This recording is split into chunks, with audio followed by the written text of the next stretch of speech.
Hello, Geronimo. Welcome to the Creative Insider, and thank you for giving us the chance to be talking to you. Thank you for having me, Georgi, for the invitation. It's a real pleasure to have this conversation. As I've told you when I approached you, I found about you through the D2 conferences, through Fabio Palvelli. This is where I've heard the first interview I'm hearing with you, and I was really excited about your profile because you are an architect, but with a little bit of a specialization in direction business of architecture. And this is something that I always stress a lot throughout the podcast. It's really important for creatives, architects, designers to be very also business oriented. So thank you. And you can tell a little bit about your background to people who don't know you yet. Yeah, thank you. Yeah, I'm actually architect entrepreneur, I would say. I was trained as an architect. I was born in Colombia, basically. But I come from a Spanish and Belgian family. I was trained as an architect, professional architect in Spain, in the Technical University of Madrid, Politecnica. And then after practicing for some years and having a little office that used to do turnkey projects, basically, and working as well in different types of offices with international reputation in projects, both public and private, I had the opportunity to go and study into the US to Harvard Graduate School of Design. And there I did a master, which is called MR2, which is as a core component of design, but that I also did because I had a very ample portfolio or curriculum, that allowed me to specialize myself in entrepreneurship, in the business side of our industry, and also to look as a sort of independent study to our industry in an ampler way. Because one of the things that frustrated me, if you want, or more than frustrated me, motivated me about our industry is how complex it is, how different are the stakeholders, ones from the others. And this need of mapping it and understanding it better in order to do things that are impactful. I had always this sort of vision that the architect is a wonderful profile, extremely creative, technically very capable as well, but that has been restrained to a side corner, whereas it could play a much more central role in the different parts of the value chain of our industry. So that was what I did. And then after that, I had the opportunity to work on the innovation consulting. I worked with IDEO at San Francisco. Then I came back to Spain, which is my home country, and was office manager, which is basically I was leading the team competitions and also other public works for an international office called Avalos Sienkiewicz, AS Plus, doing work in China, Spain, and Latin America mainly. And then I started my startup, which is called Buildia. We do software, basically automating procurement tasks for builders and real estate developers. And that I combine it with an academic role in the Master in Business for Architecture and Design. Academics and teaching have been other of my passions and vocations throughout my life, and I think it's also a great way to be in contact with innovation, to learn to better communicate, and as well to do great being a vibrant community as the IE University. So yeah, that's me a little bit. That was a lot. While I was listening, I was like, oh my god, this is like such a various and very differentiated background. Just for interest, how old are you, and how because this is a lot you have done and you don't seem to be very old. So I was curious, how old are you? Yeah, well, I like to think I'm not that old. Yeah, I'm 35 years old. But I started working when I was in third year in architecture. So when I was 21, something like that. So it's already been a few years in practice. I studied and I worked at the same time for the last almost 3 years of the practice of the studies. Sorry, and then since then it's been quite a non-stop. So it seems like a lot already. And I'm curious, it's a very, like, you have a very also high-end academical education because you've been in Politecnica de Madrid, which is one of the best schools for architecture in the world. It's very well renowned around the world. And then you've been to Harvard, and that's, I mean, speaks by itself. But it's still a fatiguing moment when somebody that's a designer moves from the academical world to the professional world. And the first step is always very crucial, very important, and different for everyone. Was your were your first steps in architecture already towards this more business-oriented direction? What were your first professional experiences? Yeah, I think that's a great question. I always say, I think in our field, there has been this, in my opinion, misconception or old style conception of thinking that the people that like business do not like design, and conversely, those who like design do not like business in a way, or that it is quite impossible in a way to be good at business and good at design. Whereas I think that if you look at the story of the greatest architects, at least in the last, in the last century, with some exceptions, but and also the great designers, by the way, they all more or less, but all of them have had at least the nose for business. If not, they have mastered business in very different ways. Regardless of whether or not they were surrounded by business savvy people. In my opinion, also, I think design is, if you want, the sort of philosophy of our time as well, or philosophy of the physical world, nowadays also of the digital world, that turns ideas, reflections, deep reflections into tangible realities, whether they are in the digital world of experiences, or in the physical brick and mortar real built environment we live in. And as a result of that, in a way, as a designer, I felt from the very beginning, or well, from when I was in university, and I still believe one of my guidances and one of the guidances of people that I could, in a way, mentor, if that's a word I could use, is to have a sort of sense of impact and reason for what you do, and being positive for the field in which you act. And I think there are some activities in every field that are more in tune with their time than others, in a way.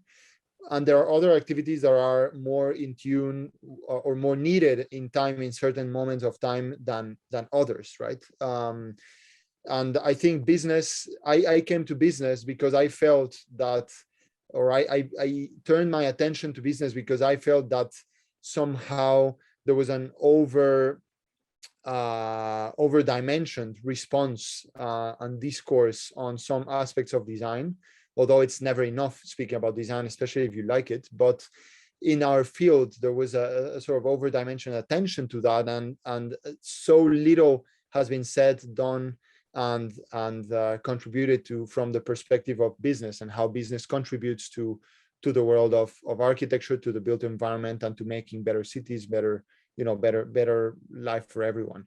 So I said, if I want to be a good designer, it's not only about having a pencil in my hand, or a CAD computer program, and doing the greatest shapes and greatest ideas and proposals from the spatial point of view, but it is also about understanding how what is the architect of today needing to develop as a profile, and what is the architect of the next 10 years, and how can I humbly contribute to that? And my answer was, it's not either business or design, it is business for design, or business in the favor of design. So let's try to work on this where think people haven't been looking at it that much, so I can be of great help, I think. And that doesn't mean I I don't like design. I love design. I actually have designed since I was in school, and I at the moment I'm in a way also designing a digital experience for my industry, not designing space for the moment being, but life is long, who knows. But I'm very close to all of that. Actually, my academic experience is focused in training architects, so I'm very, very focused on that as well. But yeah, so to sum all of that up, I would say, I think one of the greatest insightful moments I've had, and I with the students I have as well, I always say that is, think about what you want to contribute in, and how can you be unique in a world of almost 8 billion people. What will make you different, and what is people not seeing that you, or at least a few of you, can see, and so that's where I entered into business because of as well a sort of vocational will to transform my industry, and the role of the architect, and seeing more power in it than it actually is being recognized, and that was what drove me into that part. Yeah, I think in this answer we have we could see that you have this now different fields of your career, which is the academical side, and then your entrepreneurial with your company Buildia, and we will break them down separately. So what exactly do you teach at the IE? It's called the school, the Master in Business for Architecture. What exactly do you teach at that school? Well, yeah, thanks for that question. I think it's an interesting one. Well, what I teach is a venture lab, concretely, the entrepreneurship lab, and we have this. In a way, we have structured it in two parts. One part which we call venture discovery, and another part which is a proper venture development or venture lab itself. And it's about teaching. It's about teaching to architecture profiles, professional and technical profiles that have been thinking in their previous professional and educational life quite deeply about the problem of design, but not that much about the problem of business. It's about bringing them to the world of entrepreneurship to teach them how to discover, how to analyze their environment, first of all, with a critical eye, not only looking into the design part, but in a with a societal and economical eye. So discovering industry problems, understanding or developing that sort of intuition and tools to transform a problem identification into an opportunity by reading how that problem is connected with what is happening in the surroundings. Like, okay, right now we have the problem of food sourcing, but at the same time there is a new technology coming in, and then there's apps that allow people to connect directly with people they don't know through a community. So could you, for instance, connect a farmer with an end consumer? Is that a reality that could happen? Well, that's a reading of an opportunity that is within the context, that is not necessarily connected to your particular situation when you're working to discover a problem, but it's about reading the context, social, economical, technological, and so on, legal, and so on. So bringing that problem first, then reading the context in order to create an opportunity from that problem. Third, adding a sort of specific approach to that problem, which we call problem framing.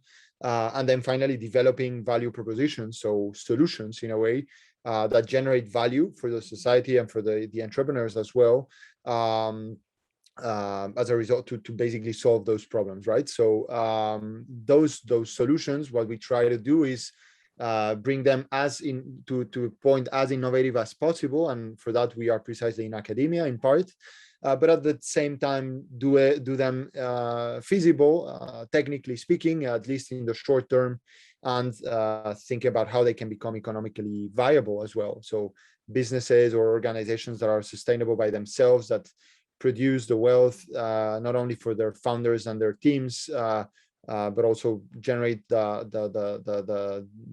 a self-sustaining system for the company itself in order to generate more value, be able to do better research, develop more, innovation, and do in the end better products and think in a longer term for the society. So that is what we do. And basically that's the theoretical background. But if you add to that a journey of what we would call a lab, which in design would be called a studio, is basically, adding that theoretical framework to the journey of creating a would-be startup project, for, of course, related to the built environment. So it has to be a company that is a company project or idea that is related in some way to the built environment. So at the end, the students need to have that that idea and develop that idea that is directly related and impacting in a positive way the built environment. That's it. And I'm curious what you have said now. It sounds really interesting. Is the program that you're teaching at, is this a master that's for bachelor graduate students, or is it like a postgraduate master? So let's say somebody is already a trained architect and can come and join this master, and basically after he has already completed a trainership in traditional architecture school, focus extra on business. That's it. Yeah, well, it's a master for people that already hold a bachelor or equivalent from all over the world, not specifically architects. This being said, we do have construction managers, civil engineers, even artists that work with the built environment. Also, some business background people that have the experience in our environment, either because they work in construction companies or real estate developers or things like that. But of course, yes, we have a high proportion of architects, like way above 50%. And but what brings all of them together is, I think, an appreciation of design, of spatial design, an appreciation of how much the spatial experience contributes to a fulfilling life in society and to the future that we create for the humanity. And finally, and also very importantly, how a better understanding of design or of business, contributes to a better development of design, of that spatial design. So that it's people that have that intuition and that come to the program to learn about that and to, in a way, prove that intuition and be equipped with all those tools and knowledge. So one thing that I was thinking while you were explaining me what exactly you're teaching, and now that I have also, let's say, 5 years experience in the business of architecture, because I'm in the executive side of architecture, and it's really fun when you come out of school and then you get an overview of how exactly the industry works or the whole building processes, and how, as you said, how complex it is. I was wondering, in order to simulate your exercises that you're doing at the university in order to teach the people, do you have some sort of integrated multidisciplinary teaching? So to say that, of course, you said one goal of the studies is to come with these intuitions, which are targeting future problems of the industry of construction, and then to follow the intuition to see if it's actually a real intuition, and then to test also value proposition, which I don't know, I understand it as a project, an architectural project. So do you have, for example, like all the classes, for example, your class, it's focused on, I don't know, analyzing the problems or generating the idea, and there is another teacher that it's following a project that's being designed, or how exactly it works? Yeah, so basically there are 4 modules. So for in a way academic lines, if you want, that run in parallel. All the students go through all of them. One of them is, if you want, the leadership one, which is understanding who you are, how do you behave, and how do you interact with your working colleagues, and then how do you make an impact in a society or in a realm, which is a built environment realm in a way. That's another one is the technology and innovation component. How do you bring all of that into the world of business? And then you have the management line, which is about basically the core management knowledge, operations, strategy, finance, and so on. And then you have the entrepreneurial track, which is basically the whole theory and thinking of entrepreneurship. And then finally we have a platform or lab in this case, which I already spoke about. It's the venture lab, which is the one in which everything or that every single academic line nurtures. So the lab nurtures from or feeds from all of these different lines. So at any given moment in the program, the 4 lines are taking place. So students have courses from those 4 lanes in parallel, and professors are well coordinated, and we speak to each other. And then for instance, if the students are generating a venture lab project, then the professor that is dealing with technology in design takes the venture lab problems that they are trying to sort of analyze as a case study how they would apply that into their particular venture projects. Then the law for entrepreneurs professor takes that and tries to, through the theory of the course, but as well put in practice that into setting up the right legal structure for the company they're doing based on the precepts that each student group of students has selected. And then corporate strategy has the same type of principles, and so on and so forth. And at the end of this path of this process of these projects, do you have also some connection with the real industry? And do you, for example, pitch the generated projects and ideas and values propositions to some, I don't know, architectural firms or developers or construction companies? How does that work? Yeah, throughout the program we have about 30. Well, yeah, definitely yes. We have very different type of interactions with the real industry. One of the keys of IE, and I think definitely one of the things it stands out for, is being very, very close to the market and at the forefront of the market in many ways. So we do have a lot of contact with construction companies, with real estate developers, and with architects as well, in different types of interaction, because these stakeholders are different as they relate with our field, right?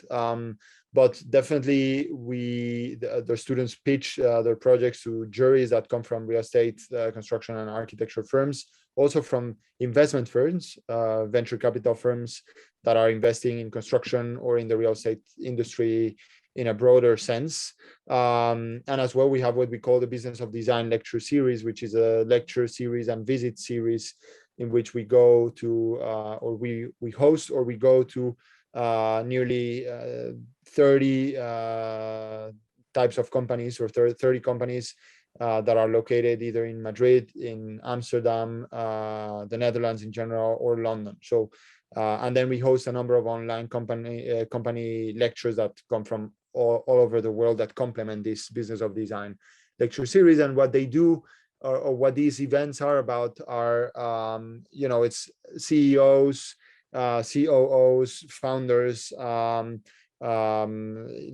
of design of hugely recognized companies, both small and up and coming, on big and well established, that they come and they do speak about design, but in an implicit way. They don't come to tell the story of one or another project, but they come to tell the story of the business, how the business was born, what were the crucial moments, what was the strategy, what is the vision, how do they, what's the next thing, how do they see the field.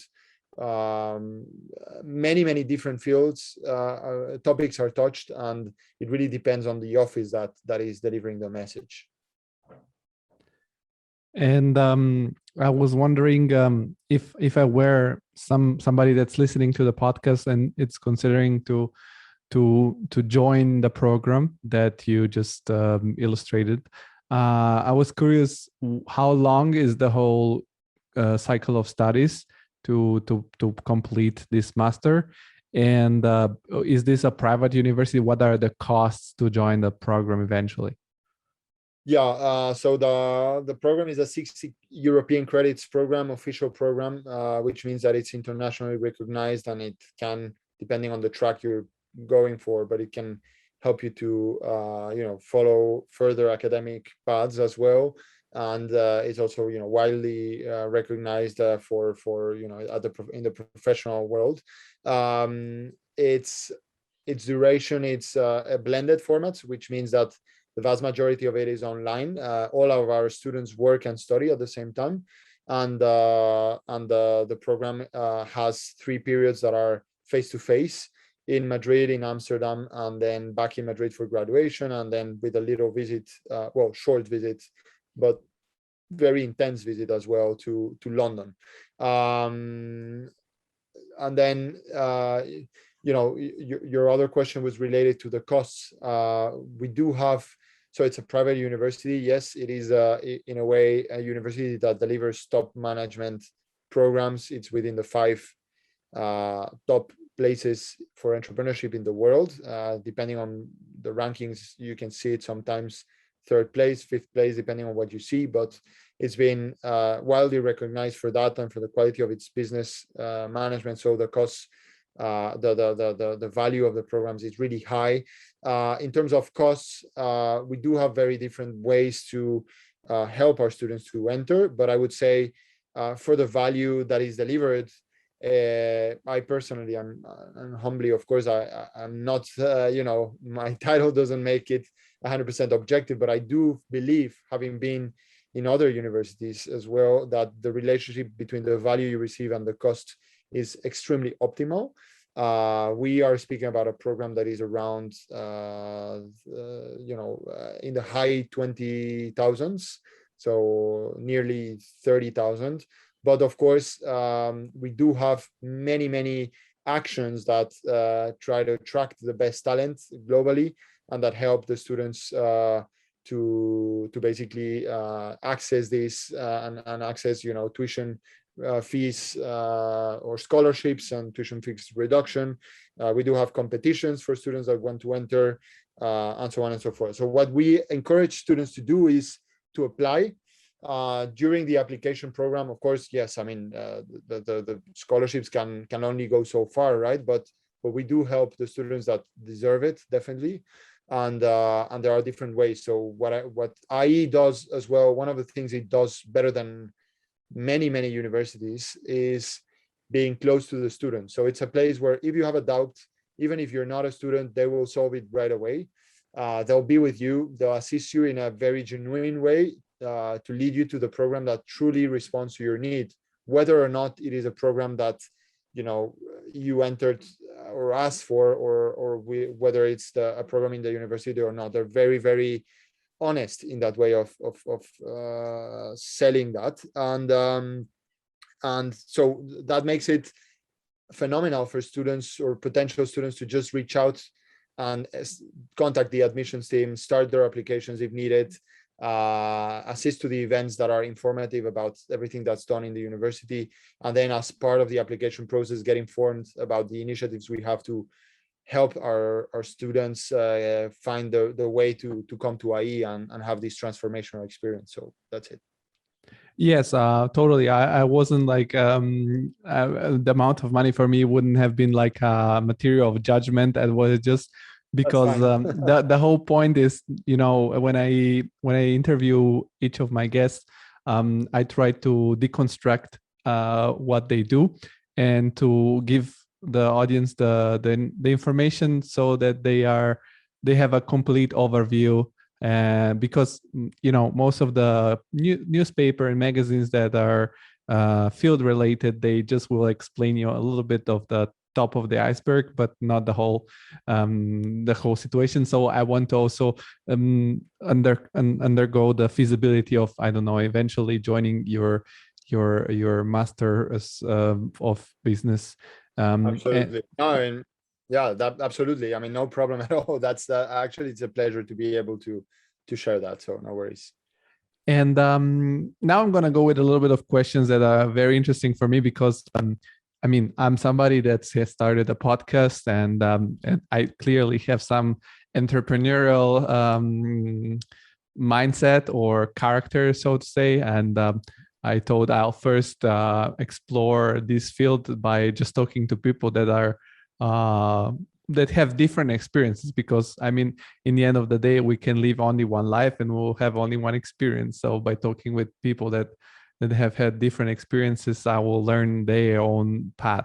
And one thing that I have learned by my personal professional experience is that once you have, as you said, an intuition about what could be a problem in a certain industry, in a certain field, now I might think, I don't know, we're living in this era of transition, which is transition to, we have the ecological transition, the digital transition. Now we have the metaverse, it's coming, which is not defined yet what it's going to be. We have the transition in which more and more technology is part of our traditional objects or life. Like, for example, the cars are turning more into a robot, and I can think that also the homes will turn more into, they are already turning more into smart homes, smart like hybrid, so to say, technology and what is traditional building technology. Where do you gather the information and the data to, for example, when one of the students or at the program, when somebody comes with an idea, with an intuition, for example, what are your sources for the data to confirm if the direction of this intuition is wrong or correct? Okay, good question. Interesting question as well. I'm trying to think about a short way and concise way to answer. I don't think actually, well, of course there are cases where the ideas are sort of crazy, in a way, and by crazy, to be more precise or academic, what I would say is we always try to have the framework of the innovation triad. Are things really desirable from an anthropological point of view? Are they solving an actual problem that you have observed in the world, and that can be also observed by someone else, actually by a large segment of society at least, or a large segment of an industry? Second, are they technically feasible in the probably, if not tomorrow, in the next year or 2 years? So the metaverse, for instance, is something that would be quite in the edge of that sort of feasibility. We have been told that story, and it's a wonderful story, but we still need to see it done in a way. You also mentioned that.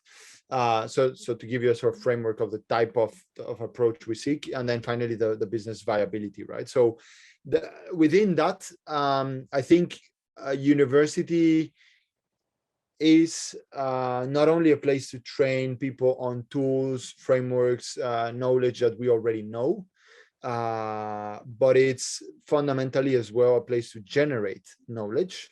And knowledge generation implies taking risks as much as value generation in the world of entrepreneurship as well entails taking risks in business. One is an intellectual risk, the other one is as well an intellectual risk, but also probably as well an economical risk. And when you take that risk, it means that it is a risk because people do not really have the right or wrong answer, right? It's because you're doing something somewhat new. So you can definitely observe, and experience helps you to observe the reality and to find inputs, or more than inputs, signals of whether or not the path that a student or a group of students is taking makes sense or not. But you cannot go much more farther than that at the beginning. And I mean, at the beginning, I mean when you're analyzing the seed, the idea in itself.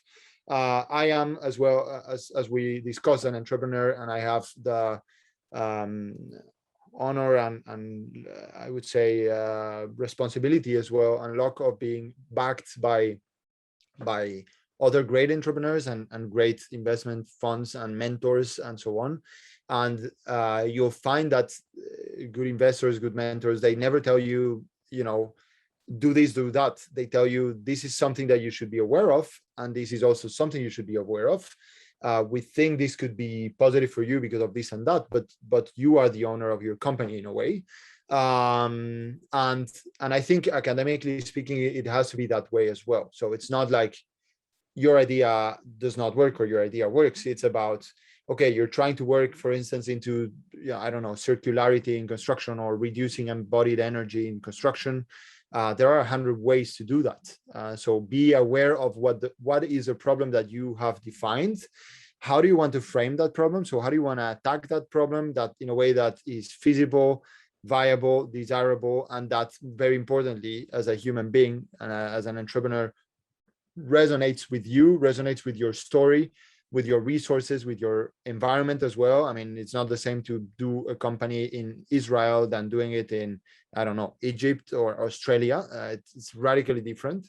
And it's not the same to do a company that has a national vision, a continental vision, or global vision, and so on and so forth. So depending on that, I would say we do not have a data or a place where we say, let me bring, the crystal ball, unwrap the crystal ball and see if that works or not. If I had that, I would probably be an investor, and I would be probably the wealthiest investor on earth, right? So it's more, experience and logic. And I would say one of the core of entrepreneurs is being very close to the problem and looking at the execution of that problem and helping the students to think realistically about the execution of that solution, to that problem. And that is what makes a business interesting or not. And then there are many, many things that academia cannot touch in a way, which is, for instance, the market readiness, the market momentum, adoption, and so on.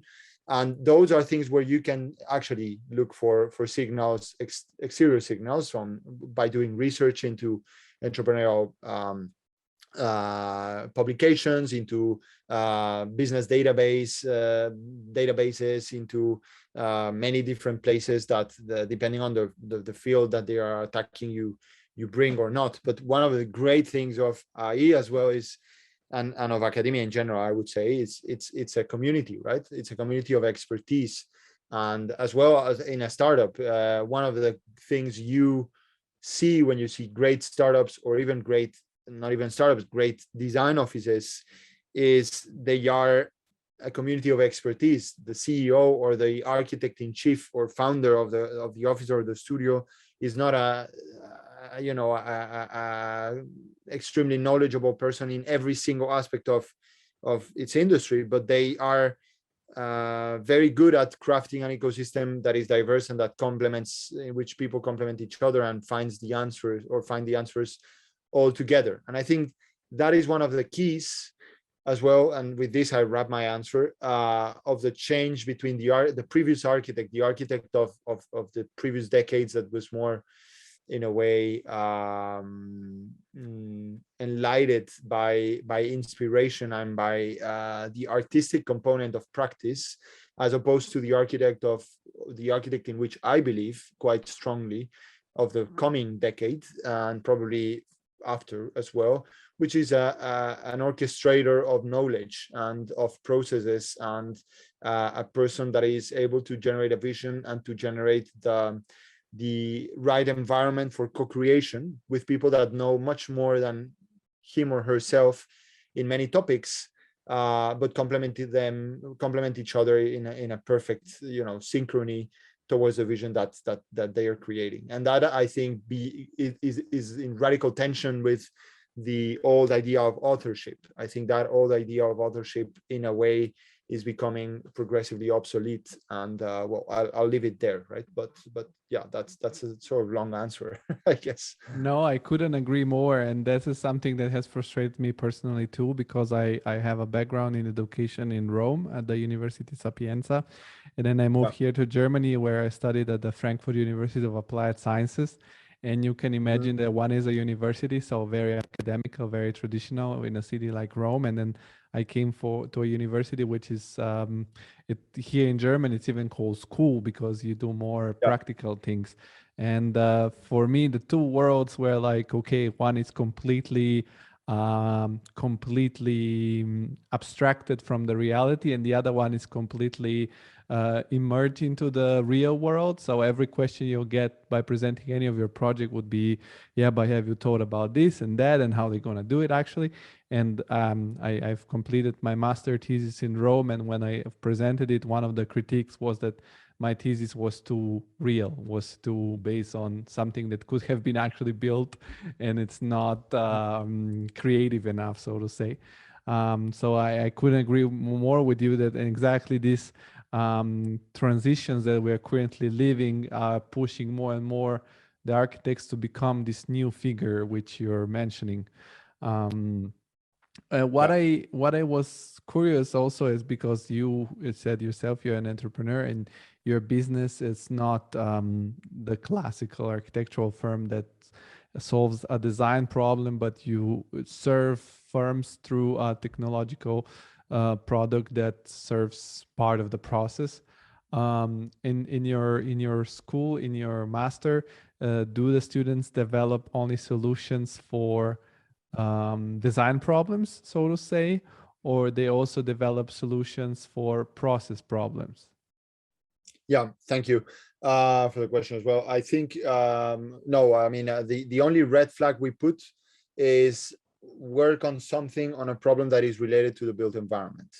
That is the only limit we put to the students, which means that they can think about the new construction company model. They can think about a new startup that is about technology applied to construction or to architecture or to urban design, data extraction from city processes, even like gaming related to the spatial experience for kids. Everything related to spatial experience and the built environment is the core for us, and we believe that it has to be like that because the architect needs to also in a way expand its way of thinking beyond the sort of brick and mortar.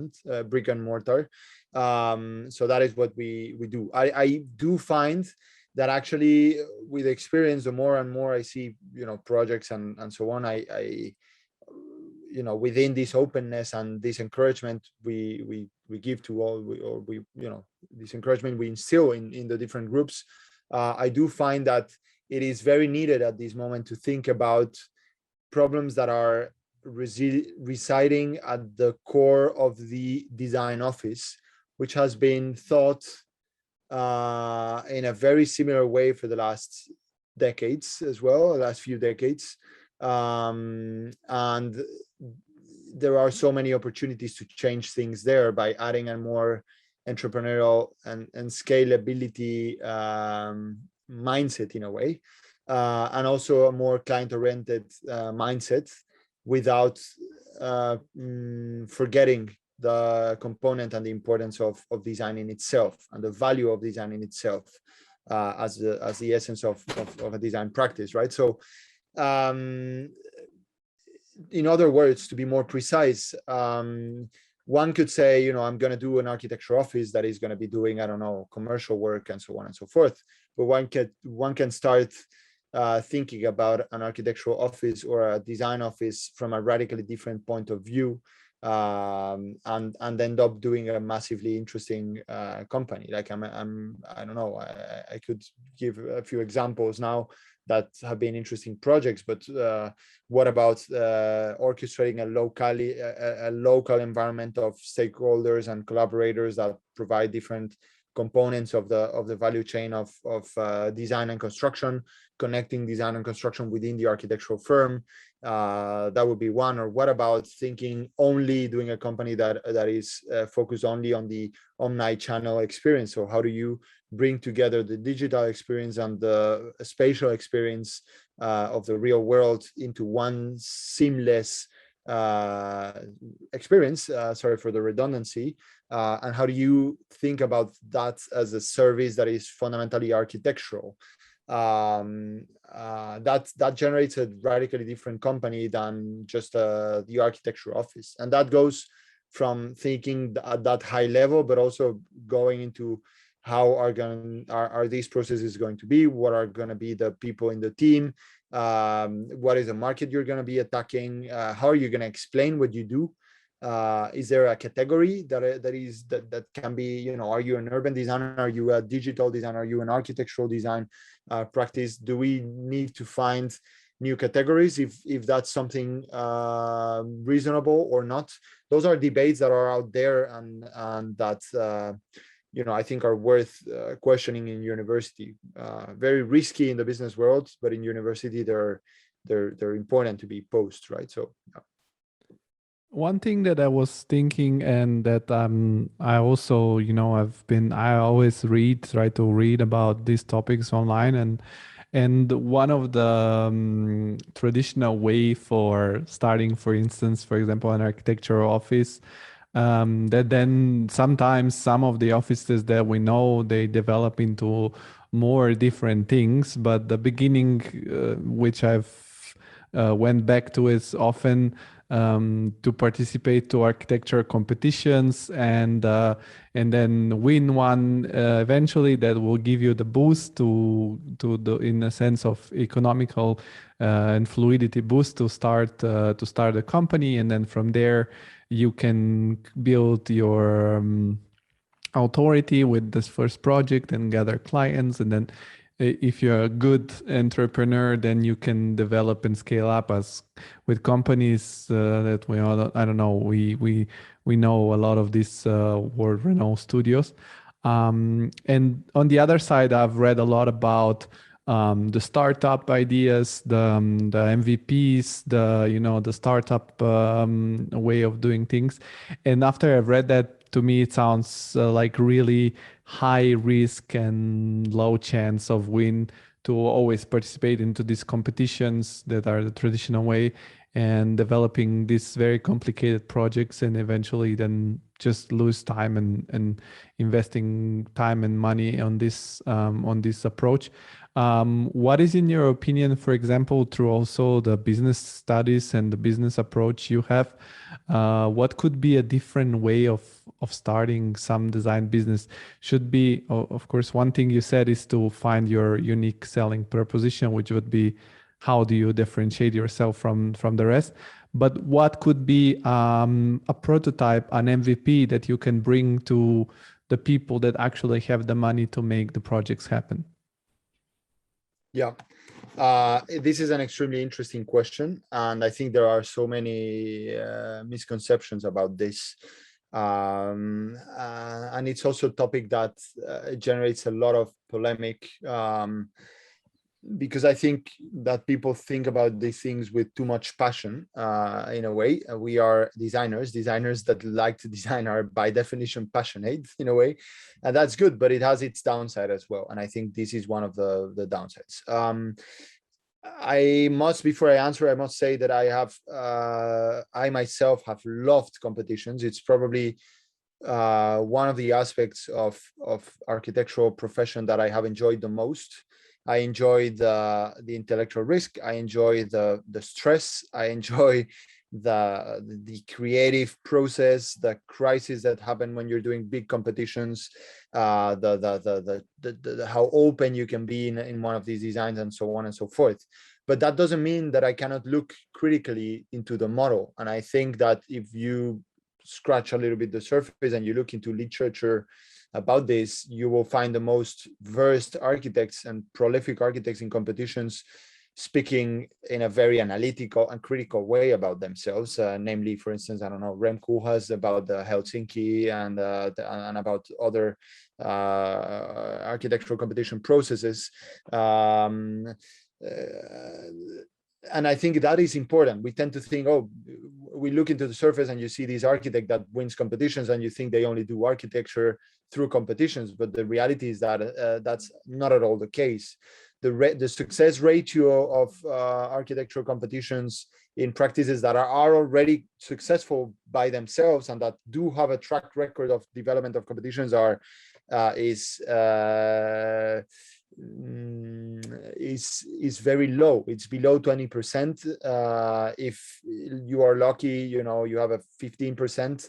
In many practices, it's even lower, let alone if you're not one of these practices with a lot of experience, right? And I tell you that we must be aware of that. Even having I've been in a company that has and I have won many international competitions working for other and leading teams in Avalos and Kiewicz, for example, but also independently before doing that as a student and so on. But again, I think one of the key cultural aspects of our profession that I would love to transform or to contribute to transform is that lack of criticism to models that are established. In a way, competitions are great for some things, but they're not wonderful. And why I start they're not wonderful for other things. And why do I start speaking about competitions? Because it has to do a lot with these pre-established ideas of business models in the architectural companies. If you want to sell, if you want to create a portfolio, a little portfolio, if you want to gather the first funds, if you want to have a reasonable cash flow in your company, and if you want to have the environment in which your design, your effort in design has a high stake of, in the end, become something real, the private world is also something really interesting to look at. You only have to look at the greatest architects in the world, look at all of their offices, look at their portfolios, split that in between public and private, and you'll tell me which ones are, in a way, private and public. And I haven't done that exercise, item by item or project by project, but I'm pretty sure with the knowledge I have that the percentage of private work is huge, and private clients have things that public clients do not have, such as recurrency, for instance, and among many other things. So is there a way to set up the right practice? Well, I would say there isn't. Again, as much as with architectural entrepreneurial ideas, there isn't the one size fits all solution. But I think beyond that, what is very important is awareness. You mentioned that in this interview a few minutes ago, like we only have one life, right? And I think shots in architecture and construction are long shots in general because of the processes, how long they take, and so on. So one needs to think critically about and openly about the field. Try to get rid of the expectations that your environment has about whether you should be a competitions architect or not, you should be a private architect or not, you should be a boutique architect or not. Try to think again about problems your industry has. There are so many problems that have been overlooked because of these misconceptions or preconceptions that actually make right now quite an exciting industry to be in, because there are many things to change. And architects in general, I think that the traditional boutique architectural office hasn't thought that profoundly about how we interact with clients, honestly, from the service design perspective.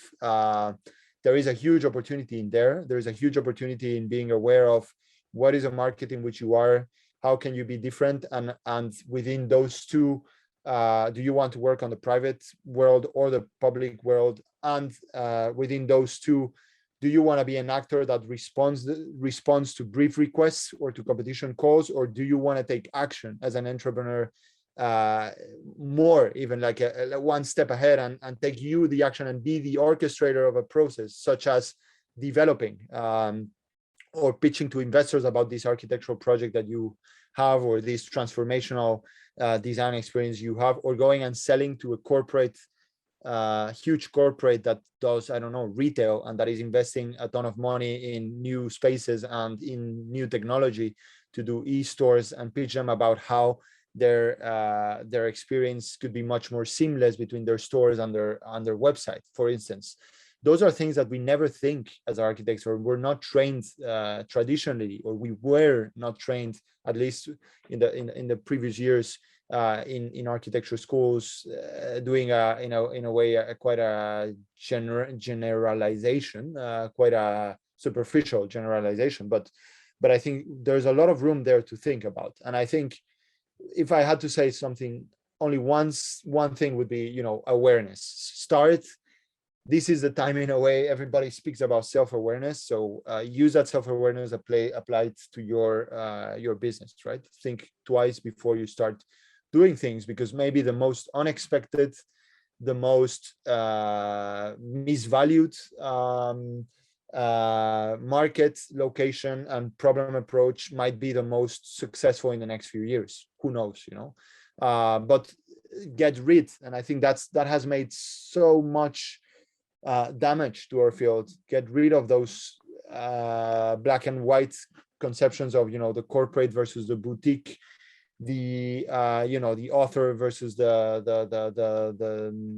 industrial or non-author architecture, and so on and so forth. The competition versus the private, and so on and so forth. There are so many.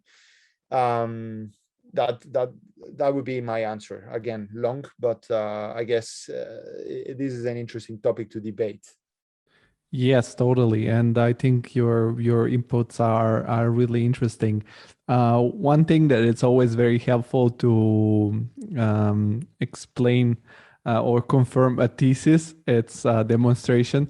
So I was wondering, could you mention, or is there maybe a part of the website of the school of past students or past ideas that have been developed and currently they are turned into projects or companies that are somehow have gotten to life and have been successful? Because also one thing is case studies. So can you mention about some case studies of ideas that have been developed through the master and that have turned into reality?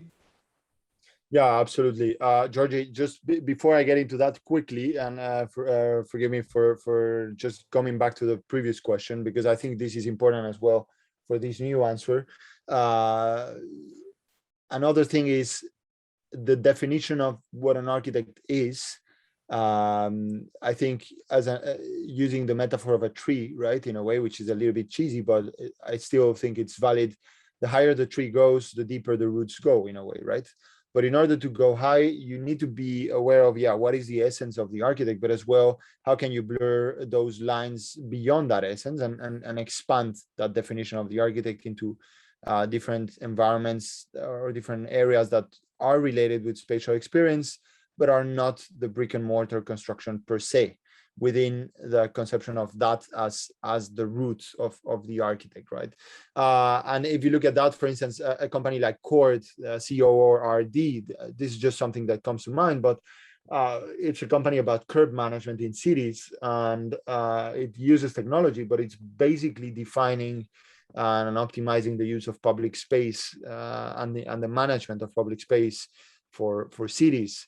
So, could this have been developed by an architect and not by not only by a software developer? Well, I think it should, and I think the more and more examples we see developed by architects, urban designers, urban planners, landscape designers, interior designers that go into this line, the better for us, because that's also the world we're moving in, without forgetting that we are the representatives, if you want, or the ambassadors of the built environment, the physical built environment as well. And to answer your question, well, I would encourage them to follow. I think we are a very active, the school is a very active entity in terms of actuality or the things that happen, on a running basis. So I would encourage people to follow the social networks of IE Arc Design, both on Instagram and LinkedIn. There's a lot going on there about the new achievements of students, new events where students show their projects and so on. There are also repositories in the websites of the different programs and newsletters that they can get to see the different projects. To mention one that we have recently, we have a student that did a project that was called Nomad, and that project is now being lived, and then now we have another project that is called Art Kids, which is under development.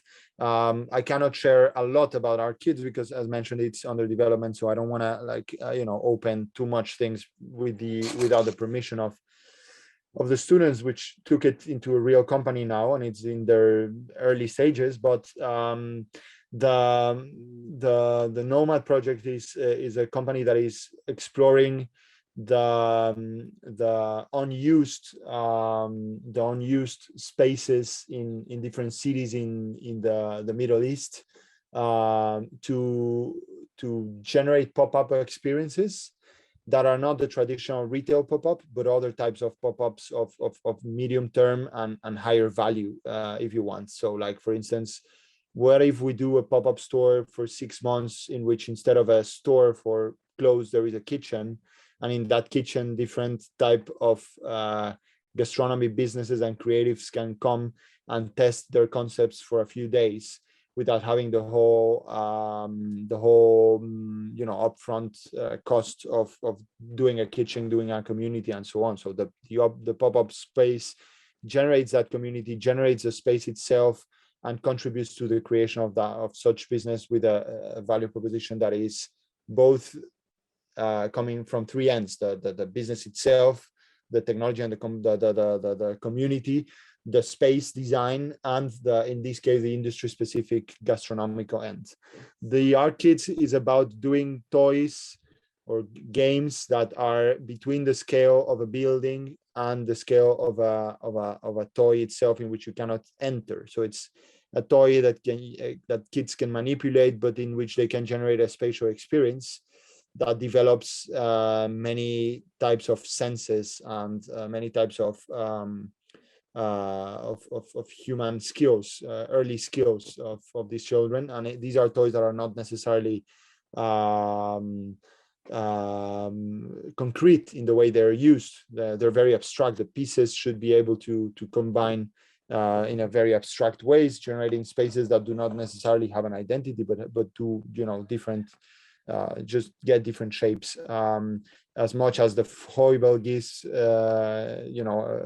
that were this set of games that were extremely open-ended, and that has value, a high educational value in itself. Those are two examples, but there are many more.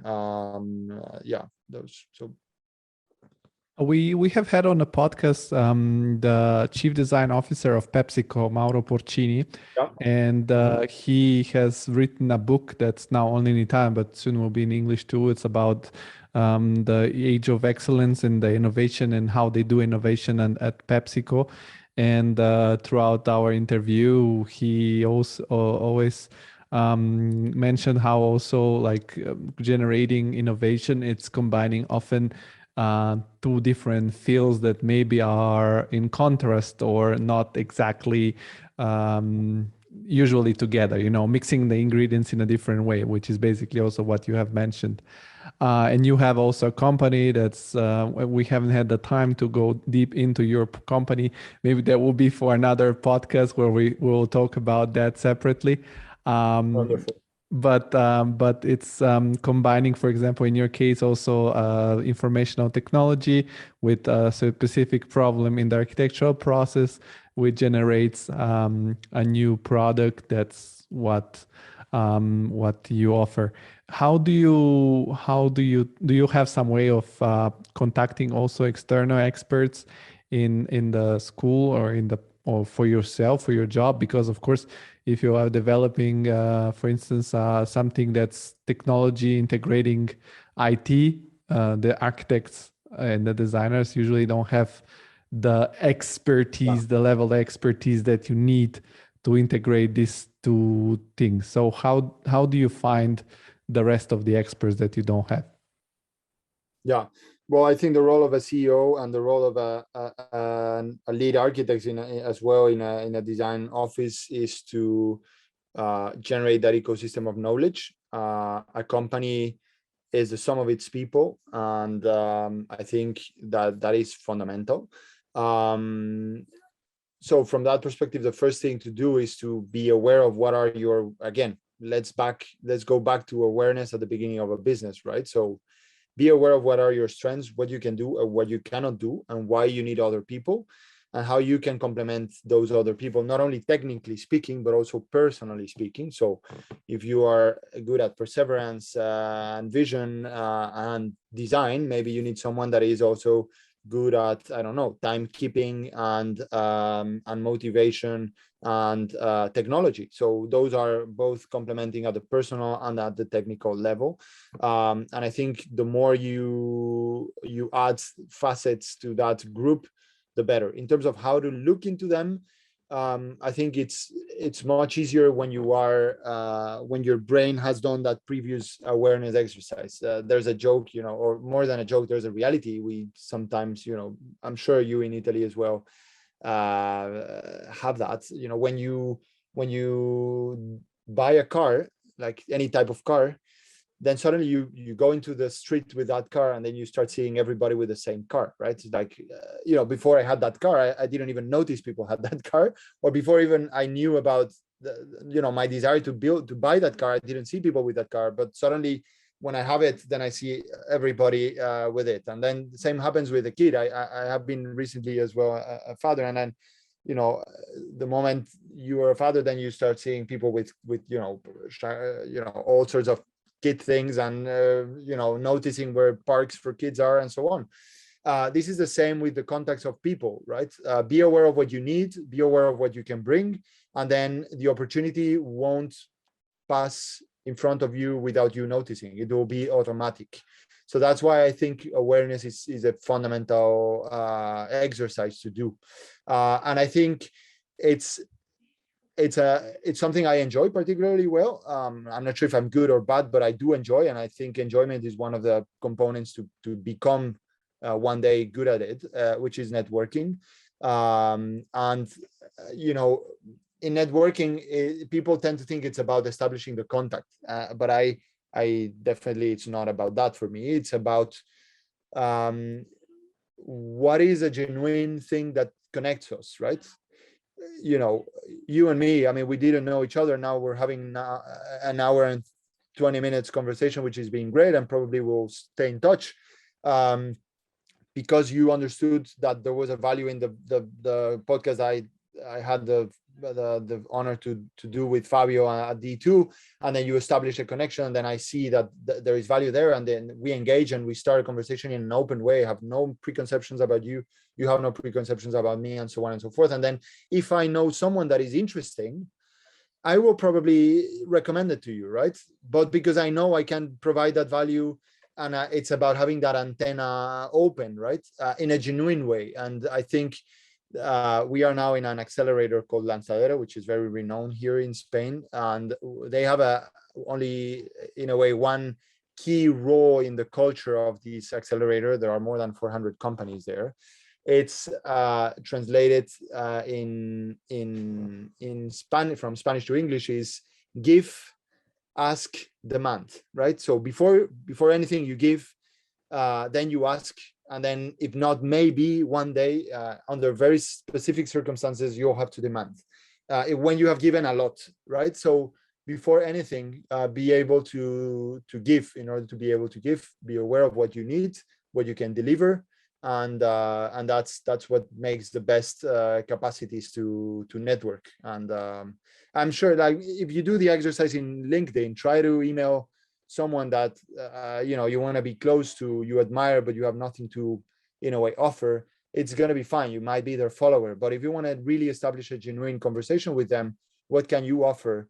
What can you put from your side in a generous way, genuinely generous way? And then you'll find that people are looking forward for that, because not everybody is doing that, actually. So that's I think the key. That's a good point. I have experienced it myself so far, because I've managed to talk to 80 something people so far. So yeah. Very important people, actually. I mean, so yeah. You have a great portfolio in your podcast, by the way. Congratulations with that. It's great. As I said, I could talk to you for another 4 hours probably, but unfortunately, well, we all have a life that we have to to deal with.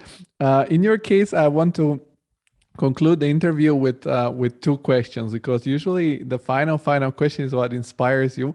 But before that, I want to ask you if you could suggest, out of like spontaneous way, some books or some online media or some form of media, books, sites, blogs, podcasts, whatever that's related or could be useful for designers which want to be more aware of the business side of the things. Could be architecture, design, whatever. It can be.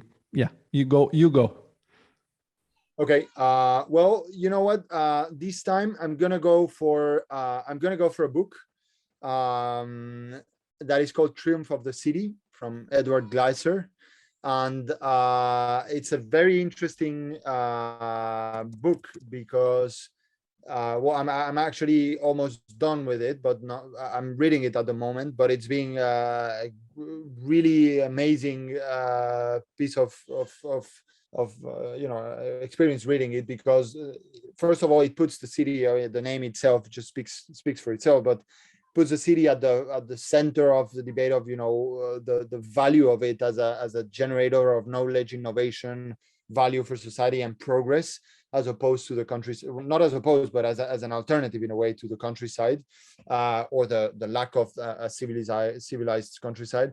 And it's written by someone that doesn't really come from the world of urbanism, urban design itself. It comes from business and economics, but it's understood in a very spatial way, and it's phenomenally written, extremely interesting content, data, facts, and a style of writing. So I would leave it there. I think this is a book I really would love to recommend. And why I'm not, well, I mean, I could recommend other books, financial management for creative practices and things like that are more like the handbooks for covering certain gaps in practice. But those are easier to find when you look on Google, when you look on RIBA catalog of books and so on. But this is one of these, in my opinion, one of these gems that are undefined or uncategorized and are absolutely brilliant. And it's very important because it puts the value of economics and business in contact with the built environment in such an intimate and natural way, that it's like provides a high level, rotund statement for the value of the built environment, beyond any type of manual about how to do things one way or another.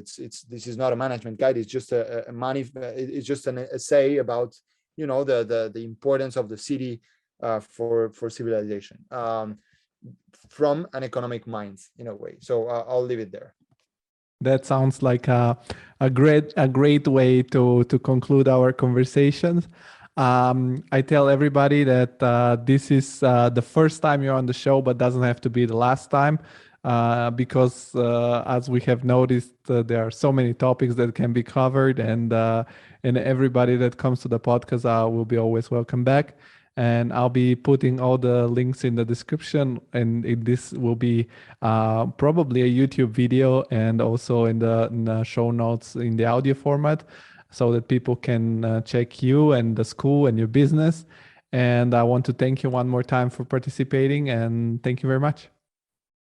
Thank you so much, Georgi. Congratulations for your podcast as well, which is very needed for our field.